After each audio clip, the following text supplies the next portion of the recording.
কোন মুসলমান সন্তান যে মুসলমান মায়ের গর্ভে এসেছে, মুসলমান পিতার জন্ম হয়েছে, ধর্ম নিরপেক্ষতা অবলম্বন করেছে, হারাম। তাদের অবস্থা দেখেছেন? মিটিং করে, মিছিল করে, কখনো হাজার স্লোগান দেয়, আল্লাহু আকবার স্লোগান নাই। বলেন ঠিক কিনা?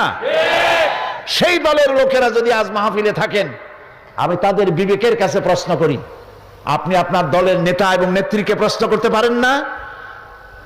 আমি মুসলমানের সন্তান, হাজারো জয় জয় করে নানান স্লোগান দিতে পারি, আল্লাহু আকবার বলতে পারি না কেন? এটা তো হিন্দুস্তান নয়, এর নাম বাংলাদেশ। 14 কোটি মুসলমানের জায়গা, কেন আল্লাহু আকবার বলতে পারি না? না পারার কারণ আমরা জানি, সামান্য কয়েকটা সংখ্যালঘুদের ভোট নেওয়ার জন্য আল্লাহর নাম তারা পরিত্যাগ করেছে।